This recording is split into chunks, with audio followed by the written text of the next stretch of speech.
నమస్కారం అండి. నేను బర్మ చక్రపాణి అడ్వకేట్. స్త్రీలపై జరుగుతున్న అన్యాయాల కోసం, ఆడది అబల కాదు సబల అని కూడా మనం ఎన్నో వింటుంటాము. కానీ ఎన్ని చట్టాలు వచ్చినా ఏదేమొచ్చినా స్త్రీని అగౌరవం అనేది ఎక్కువ చేయడం జరుగుతుంది. దే గాట్ ఓన్ రైట్స్, వాళ్ళకి ఎన్నో హక్కులు ఉన్నాయి. భార్యకు తన భర్త వేధిస్తే, భార్యను అత్తమామలు వేధిస్తే, అమ్మాయిని అన్నదమ్ములు వేధిస్తే కూడా ఎన్నో చట్టాలు ఉన్నాయి. ఉదాహరణకి డౌరీ ప్రొహిబిషన్ యాక్ట్ ఉంది, 1956లో వచ్చింది. డౌరీ ప్రొహిబిషన్ 498 ఉంది, 1986లో వచ్చింది.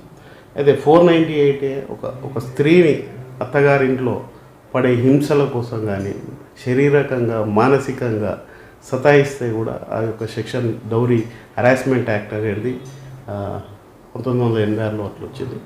దీంట్లో భార్య ఎవరి చేత హింసింపబడుతుందో, చాలా మటుకు అత్తమామలు ఉంటారు, భర్త వాళ్ళ అన్నదమ్ములు ఉంటారు, వాళ్ళందరి మీద కూడా కేసు పెట్టవచ్చు.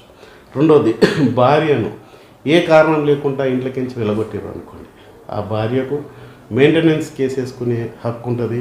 ఈ మధ్య గృహహింస చట్టంలో కూడా ఎన్నో వాళ్ళకున్న రైట్లను పొందుపరిచారు. భర్త ఇల్లు కూడా తీసుకోవచ్చు, భర్త ఆస్తుల వాటా పంచుకోవచ్చు, భర్త దగ్గర మెయింటెనెన్స్ అడగవచ్చు, భర్త దగ్గర కంపెన్సేషన్ అడగవచ్చు, భర్త దగ్గర ప్రొటెక్షన్ కూడా తీసుకోవచ్చు. గృహహింస చట్టం ప్రకారంగా అమ్మాయికి ఒక సొంత ఇల్లు ఇచ్చి, ఒక గృహం ఇచ్చి, రక్షణ కూడా పెట్టే హక్కు, తీసుకునే హక్కు కూడా ఈ భార్యకు ఉంటుంది. కాబట్టి స్త్రీల పట్ల చాలా కేసులు వింటున్నాము, చాలా పేపర్లో చూస్తున్నాము. ఇన్ని చట్టాలున్నా కూడా వాళ్ళకు రక్షణ లేకుండా పోయింది. కాబట్టి ఈ చట్టాలు అనేటివి కరెక్ట్గా అమలు చేస్తే ఎక్కడ కూడా ఇటువంటి కేసులు ఉండవు అని అంటున్నా. రెండోది, విడాకుల చట్టం కూడా ఉంది. స్త్రీకి భర్తతోటి పడతలేదు. ఒక మహానుభావుడు అన్నాడు, హ్యాపీ మ్యారేజ్ ఈజీ డైవర్స్ అన్నాడు. మ్యారేజ్ ఎంత హ్యాపీగా ఉంటుందో డైవర్స్ కూడా అంత ఈజీగా ఉండాలి.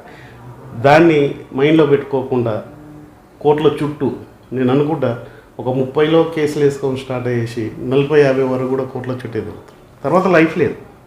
కాబట్టి ఆ స్త్రీ కానీ పురుషులు కానీ బాగా కౌన్సిలింగ్ చేయించుకొని, పడిరాదు గొడవలు అవుతున్నాయి వదులుకోండి.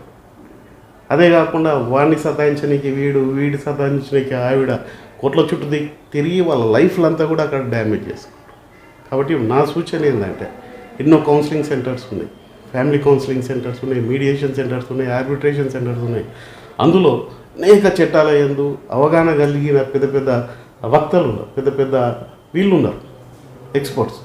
అక్కడ కౌన్సిలింగ్స్ తీసుకొని ఆ ఒక కుటుంబాలను నాశనం చేసుకోకుండా సరిగ్గా నడిపించుకోవాలని కోరుచున్నాను. కాబట్టి నేను చెప్పేది ఏంటంటే, ఈ చట్టాల పట్ల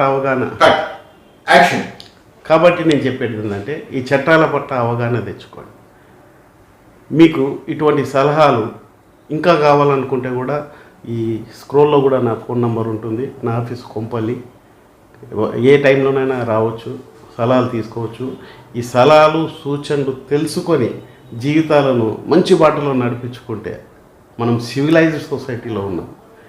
గొప్ప సివిలైజ్డ్గా ఉండేసి మన దేశాన్ని, మన రాష్ట్రాన్ని కూడా ముందుకు తీసుకుపోవాలని కోరుచు. ఈ న్యాయ సలహాల కోసం any time you can contact me. My number given below. I got a good office at Kompally village. నేను ఎప్పుడు కూడా ఆఫీస్లో అవైలబుల్ ఉంటాను. 24 hours your work for the people. Therefore take help and lead a better life. Law is above all. Law is supreme.